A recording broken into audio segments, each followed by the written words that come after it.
Hello everyone. Welcome to something completely new. This is what I'm going to be calling Flame Talks, where it's kind of like like a mini podcast series that I'm going to be doing. I'm going to have some gameplay in the background of some random game, and I'll just be talking about some random topic. Just see how that goes. So I think for this first video, I'm gonna have Tetris effect in the background. So if you just wanna have a good time and relax, you can pay attention to the all the falling blocks, or you can just listen to my ramblings about this completely random topic. Today, I think I'm gonna talk about rabbit holes, not like literal rabbit holes, but like those little times where you're on the internet and things just kind of get so interesting about some random topic that you've probably either have never really thought of before, or something you're just mildly interested in, and then suddenly you're completely enveloped by just looking at constant information and new media about this. Uh, I don't know if that's a very good explanation of a rabbit hole, but you kind of get where I'm going with this. So for me, one of the biggest rabbit holes I've fallen under over the past like year or so was with technology. I'm a big tech geek. If you guys didn't know that about me, this this tech obsession kind of started when I was looking at computer parts to build my own computer sometime like around a year ago, and I saw so many like different tech YouTubers and different like products and reviews, and I just kind of got lost in everything. It's just, even if it was completely random and completely like not just unnecessary for me, but like also unrealistic for me to have. Um, and regardless of it not really making any sense for me to be watching these things, I would just keep watching it constantly and constantly. It was like, oh, it was pretty bad. But like a lot of, I don't know, a lot of tech tubers I watched, they would go and do reviews of like different PC parts. Not just talking about like your CPUs and graphics cards, things, some like random things like freaking computer cases, or like computer fans. And I don't know. I just feel like the more obscure things are just even more interesting, because it was a part of technology I've never really experienced or really thought of before. Because this was before I was super into like technology and like computer stuff, or like before I even knew about all the different stuff around it. Like, I don't know. Now I can I can basically build my own computer and everything, but back then I didn't even know what the heck uh, a motherboard was, or a graphics card. Really, I couldn't name you a freaking graphics card to save my life. But now I'm just like literally obsessed with it, where it's a whole new rabbit hole where I'm just kind of going into like different reviews and benchmarks, and especially the new graphics cards that come out lately. So many just random videos I'm watching that completely have no relevance to me because I can't afford to buy any of these things. Yet I still find myself watching them and see, oh wow, I could run this. I can run all the new games at 4K if I really wanted to, and I had like $2,000 to just burn, which not really realistic, but it's almost like it's an option.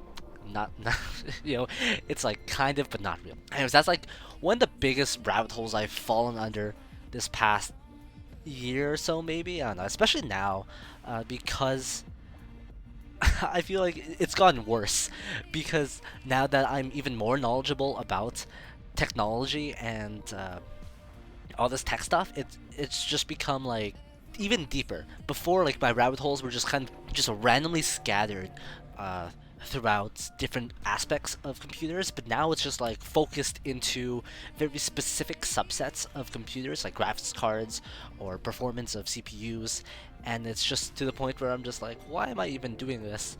I spent 2 hours reading benchmarks for this. I don't know. It's just something. It's just kind of fun. Also, I don't know. I'm just like obsessed with data sometimes. Uh, Another big, really big tech rabbit hole I fell under, especially mostly this year, was mechanical keyboards.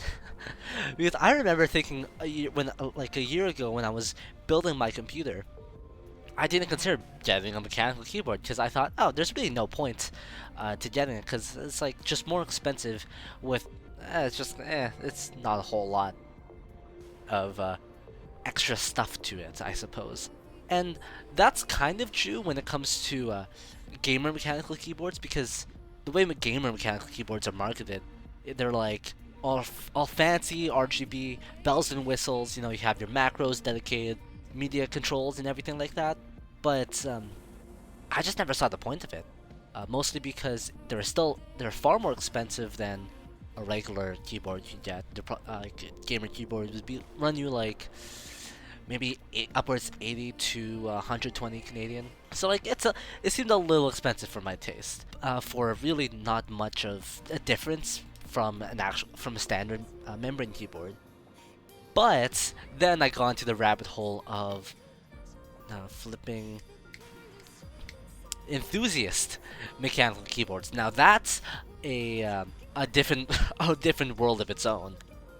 Not because they do anything exceptionally. I mean, it's kind of different. There's like a whole lot of different like switches and feels to it. Like there's a whole lot more going on as opposed to a game mechanical keyboard. Like enthusiast boards usually have different sizes. Like the one I'm running right now is a 65% board, so it's a lot smaller than a regular board, and just a lot easier to have on my desk, and it also looks really clean, so I like it like that. But there's so much to know about mechanical keyboards. It's kind of insane, because you have different switches, you have your different stabilizers, you have your different keycaps, and that can be a whole thing in itself. And like there can be different sounds associated with all the keys and all the switches and all that, different feels, different weights, different spring weights.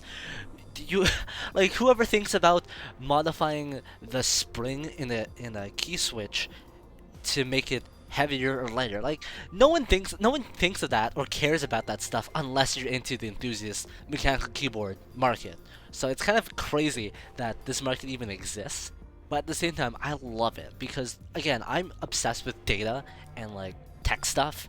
So this is a really cool way of showing like different varieties of, well, keyboards, really. That's all it is. It's a keyboard, but it's at the same time it's like more than that because I don't know, it's just to me whenever I can personalize something, that's just something that becomes more of me. I don't know. That's like a whole nother thing I could go into where it's just like all personalization, all customization. That's always been something that's been really interesting to me. Just having the option to have something that represents me just a little more. And I notice like when I have that option, a lot of my tech stuff tends to be like really bright and vibrant, and I like to think that's almost like an extension of myself because it's not necessarily I'm a bright and vibrant person. Well, kind of am, I suppose. I'm so energetic sometimes, but also it's just like a different tone I kind of set out for myself, where I'm just not necessarily making myself stand out on purpose to make myself stand out, but like it makes it stand out because that's what I like to see in things that I have. I do it for myself. I don't do it to grab the attention of someone else. I do it so I can look at something really cool that I like, and I can just think to myself, yeah, that's mine. That's something I set out, and I set it up this exact way, and that just fits me. And I don't know, it's just like having that sense of individuality in. It's almost like a touch of individuality that I have in all my all my stuff. Like I'm just looking around beside me right now. On my desk, I have my keyboard that's bright pink and blue. Same with my desk mat, very bright, vibrant pink and purple. My Switch has purple or pink and green Joy-Cons. My PlayStation Move controllers have blue and green. Blue no, blue and pink wrist straps to them, and I'm just thinking, man, that this is just like me in a nutshell. It's just when I when I seem to have the option to just have something that's not necessarily just representative of me, but just for me. That's what I tend to gravitate towards. I don't tend to gravitate towards the dull colors, even though that's I mean, I kind of do. I mean, also my furniture is black and gray, but it's almost like it's a nice contrast. I have bits of contrast all around my room, and I just love it. You know, it's just so much. It's just so many different parts uh, of me and my personalization that is really cool to see. See it stand out like that. Yeah, and back to my whole rabbit hole things. Another like big place for rabbit holes that I just fall under all the time is just YouTube, because when I just fall victim to the YouTube algorithm, I just get sent so far off somewhere. I don't even know where I got where, like how I got there. Like, I remember one time I was super into like different languages, not like just hearing people, um, basically flex the language skills all across and just surprise people. And like I just think that's really cool. And then I spent like 2 hours one night just watching all these videos, and I'm like, dang, what the heck am I doing? But it's fun, so like I don't really care. It's just more like, what happened kind of thing. That's the thing of rabbit holes. You don't realize it until you take a step back and think, man, did I really just spend 2 hours watching like this one specific genre of videos?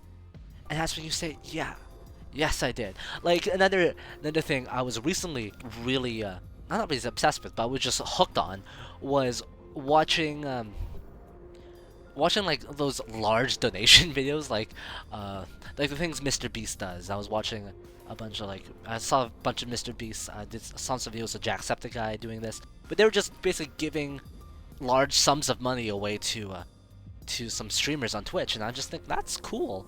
Not just for the streamers to get some money and have these really big content creators just giving back to some smaller people that probably would not be getting as much money as they would have without that. But like it's just nice wholesome vibes a lot of the time where either the recipient does something really cool and extra as a response to it, or maybe they just have a nice wholesome interaction at that time, and it's just like, man, it's just nice to see. Yeah. And on a smaller sense, like I've been on both the giving and receiving side of donations like that, and it's just like, yeah, it's nice to well, it's both nice to give give some money to someone who who's put a lot of their time and effort to entertain people, because I feel like especially a lot of smaller content creators can't get as much attention just to the nature of the platform. It's hard to break out into larger spaces and actually get some eyes on you, but it's nice to see just like one little bubble of a feel-good moment. Now and now it's just kind of it's just full wholesome vibes all around. It's just always a good time. And I'm just trying to think of some other rabbit holes I went under. So like speaking of streaming stuff, another rabbit hole I was into lately was just falling into all the different like advice videos for streaming content creation, and I'm like, man, there is so much like, I don't want to say generic advice, because I found a lot of like solid advice that is actually fairly actionable, but like some other random stuff that's probably not as relevant, or things I already know, just from just things I kind of expected learning about content creation and streaming and stuff like that. But it's just kind of interesting to see nonetheless. And it's just also interesting to hear people talk about a particular topic so passionately and so strongly. And I guess that's kind of also what leads to the inspiration of this podcast type or video series. Really, it's not really a podcast, but yeah, I like talking. I like listening to people talk about things that they enjoy or things that they're really passionate about, and it's cool to see. And on that note, I think I'm gonna end this video off here. Thanks for listening to this first episode of this series. I hope you guys enjoyed it. And just give me your thoughts on rabbit holes. What rabbit holes have you fallen into lately? And leave some suggestions on what you want to see me talk about next time. Thanks again for making it to the end. Really appreciate it, and I'll see you guys next time.